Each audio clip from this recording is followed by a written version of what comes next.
New year celebration ಮಾಡಬೇಕು ಅಂತಿದ್ದವರಿಗೆ shock ಕೊಡುತ್ತಾ ಸರ್ಕಾರ ಡಿಸೆಂಬರ್ 31ರ ಒಳಗೆ ಹೊಸ ಗೈಡ್ಲೈನ್ಸ್ ರಿಲೀಸ್ ಆಗುತ್ತಾ ನೈಟ್ ಕರ್ಫ್ಯೂ ಬಗ್ಗೆ ಸಚಿವರು ಹೇಳಿದ್ದೇನು ನೋಡೋಣ ಸ್ಕೂಲ್ ನ್ಯೂ ಇಯರ್ಗೆ ಬ್ರೇಕ್ ಎಕ್ಸ್‌ಪ್ರೆಸ್‌ನಲ್ಲಿ ಸೋಂಕಿನ ಭೀತಿಯಿಂದಾಗಿ ಈ ಬಾರಿ ಹೊಸ ವರ್ಷಾಚರಣೆಗೆ ಬ್ರೇಕ್ ಬೀಳಲಿದೆ. ಡಿಸೆಂಬರ್ 20ರಿಂದ ಜನವರಿ 2ರವರೆಗೆ ಭಾರಿ ಕಠಿಣ ಕ್ರಮಗಳನ್ನು ಜರುಗಿಸಬೇಕು ಅಂತ ಹೇಳಲಾಗಿದೆ. ಜನವರಿ ಫೆಬ್ರವರಿಯಲ್ಲಿ ಬರಬಹುದಾದ 2ನೇ ಅಲೆಯನ್ನ ತಡೆಯಲು ಹಾಗೂ ಕಠಿಣ ಕ್ರಮಗಳನ್ನು ಜರುಗಿಸಬೇಕಾಗುತ್ತದೆ. ಹೀಗಾಗಿ ಸಾಮಾಜಿಕ ಅಂತರ ಪಾಲಿಸಬೇಕು. ಸಮಾರಂಭಗಳು ಅನಾವಶ್ಯಕವಾದ ಓಡಾಟ ಬಿಟ್ರೆ ಕರ್ಫ್ಯೂ ಅವಶ್ಯಕತೆ ಬರಲ್ಲ. ಹೀಗಾಗಿ ತಾಂತ್ರಿಕ ಸಲಹಾ ಸಮಿತಿ ನ್ಯೂ ಇಯರ್ ಸೆಲೆಬ್ರೇಷನ್ ಬೇಡ ಅಂತ ಸಲಹೆ ನೀಡಿದೆ.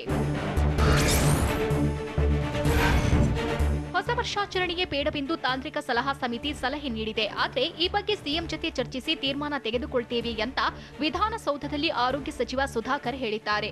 ಇನ್ನು ನೈಟ್ ಕರ್ಫ್ಯೂ ಜಾರಿ ಬಗ್ಗೆ ಯಾವುದೇ ಪ್ರಸ್ತಾವನೆ ನಮ್ಮ ಮುಂದಿಲ್ಲ, ಇನ್ನೂ ಕೂಡ ಯಾವುದೇ ತೀರ್ಮಾನ ನಾವು ತೆಗೆದುಕೊಂಡಿಲ್ಲ ಅಂತ ಕಂದಾಯ ಸಚಿವ ಆರ್ ಅಶೋಕ್ ಕೂಡ ಹೇಳಿದ್ದಾರೆ. ಯಾವುದೇ ತೀರ್ಮಾನ ವಿಪತ್ತು ನಿರ್ವಹಣಾ ಇಲಾಖೆ ಮೂಲಕ ಆಗಬೇಕಿದೆ. ಸಿಎಂ ಬಿಎಸ್ವೈ ಜೊತೆ ಚರ್ಚಿಸಿ ಅಧಿಕೃತ ಆದೇಶ ಹೊರಡಿಸುವುದಾಗಿ ಅಶೋಕ್ ಹೇಳಿದ್ರು.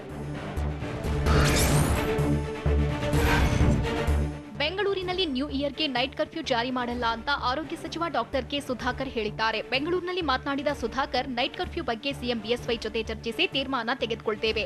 ತಜ್ಞರ ಸಲಹೆ ಬಗ್ಗೆ ಸಿಎಂ ಜೊತೆ ಚರ್ಚಿಸಿ ಅಂತಿಮ ತೀರ್ಮಾನ ಕೈಗೊಳ್ಳೋದಾಗಿ ಹೇಳಿದ್ರು. ಈ ಬಾರಿ ಹೊಸ ವರ್ಷಾಚರಣೆಗೆ ಸರ್ಕಾರದಿಂದ ಯಾವುದೇ ಗೈಡ್ಲೈನ್ಸ್ ಪ್ರಕಟವಾಗಿಲ್ಲ. ಸರ್ಕಾರದ ಹಳೆಯ ಗೈಡ್ಲೈನ್ಸ್ ವ್ಯಾಲಿಡಿಟಿ ಡಿಸೆಂಬರ್ 31ರ ರಾತ್ರಿ 12ರವರೆಗೆ ಮಾತ್ರ ಇದೆ. ಹೀಗಾಗಿ ವರ್ಷಾಚರಣೆಗೆ ಮುನ್ನವೇ ಸರ್ಕಾರ ಹೊಸ ಗೈಡ್ಲೈನ್ಸ್ ಹೊರಡಿಸಬೇಕಿದೆ. ಹೊಸ ಗೈಡ್ಲೈನ್ ಇಲ್ಲದೆ ಹೋದ್ರೆ ವರ್ಷಾಚರಣೆಗೆ ನಿರ್ಬಂಧ ವಿಧಿಸುವುದು ಕಷ್ಟವಾಗಲಿದೆ. ಹೀಗಾಗಿ ಸರ್ಕಾರ ಹೊಸ ಗೈಡ್ಲೈನ್ಸ್ ಹೊರಡಿಸಬೇಕಿದೆ. ಇಲ್ಲವೇ ಹಳೆಯ ಗೈಡ್ಲೈನ್ ಆದೇಶವನ್ನ ಮುಂದುವರಿಸುವಂತೆ ಆದೇಶಿಸಬೇಕಿದೆ.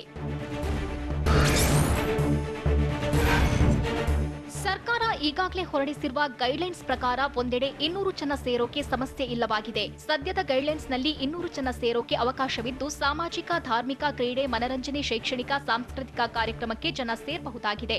ಸರ್ಕಾರದ ನಿಯಮದ ಪ್ರಕಾರ 200 ಜನ ಸೇರೋಕೆ ಅವಕಾಶ ಇದೆ. ಇದೇ ನಿಯಮ ನ್ಯೂ ಇಯರ್ ಆಚರಣೆಗೂ ಅನ್ವಯವಾಗುತ್ತಾ ಅನ್ನೋ ಅನುಮಾನ ಕಾಡ್ತಿದೆ. ತೆರೆದ ಜಾಗದಲ್ಲಿ ಸಂಭ್ರಮಾಚರಣೆ ನಡೆಸೋಕೆ ಬಿಬಿಎಂಪಿ ಪರವಾನಗಿ ನೀಡಬೇಕು. ಈಗಿನ ನಿಯಮದ ಪ್ರಕಾರ ಎಷ್ಟು ಜನ ಸೇರಬಹುದು ಅನ್ನೋದನ್ನ ಬಿಬಿಎಂಪಿ ನಿರ್ಧರಿಸಲಿದೆ. ಬೆಂಗಳೂರಿನಲ್ಲಿ ಹೊಸ ವರ್ಷಾಚರಣೆ ವಿಚಾರಕ್ಕೆ ಸಂಬಂಧಿಸಿದಂತೆ ಡಿಸೆಂಬರ್ 31ರ ರಾತ್ರಿ ಜನ ಸೇರಿ ನ್ಯೂ ಇಯರ್ ಸೆಲೆಬ್ರೇಷನ್ ಮಾಡಲು ಅವಕಾಶ ನೀಡಲ್ಲ ಅಂತ ಕಂದಾಯ ಸಚಿವ ಆರ್ ಅಶೋಕ್ ಹೇಳಿದ್ದಾರೆ. ಎಂಜಿ ರೋಡ್, ಬ್ರಿಗೇಡ್ ರೋಡ್ನಲ್ಲಿ ಸೇರುವಂತಿಲ್ಲ ಅಂತ ಅಶೋಕ್ ಹೇಳಿದ್ದು, ಡಿಸೆಂಬರ್ 31ರ ರಾತ್ರಿ ಬಾರ್, ಪಬ್, ಹೋಟೆಲ್ಗೆ ಅವಕಾಶ ಇರಲಿದ್ಯಂತೆ. ಕೋವಿಡ್ ಕಾರಣದಿಂದ ವಿಪತ್ತು ನಿರ್ವಹಣಾ ಇಲಾಖೆ ಅಡಿಯಲ್ಲಿ 5 ದಿನಗಳ ಹಿಂದೆ ಸಭೆ ಮಾಡಿದ್ದು, ಬೆಂಗಳೂರಿನಲ್ಲಿ ಹೊಸ ವರ್ಷ ಆಚರಣೆಯಿಂದ 2ನೇ ಅಲೆಗೆ ಅವಕಾಶ ಕೊಡಬಾರದು ಅಂತ ಕಂದಾಯ ಸಚಿವ ಆರ್ ಅಶೋಕ್ ಹೇಳಿದ್ದಾರೆ.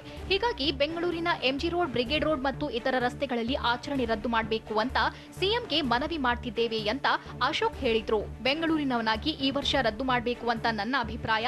ಬಾರ್, ಪಬ್ಗಳ ಬಿಸಿನೆಸ್ ಯಥಾಸ್ಥಿತಿಯಲ್ಲಿ ನಡೆದುಕೊಂಡು ಹೋಗ್ತದೆ ಅಂತ ಹೇಳಿದ್ರು.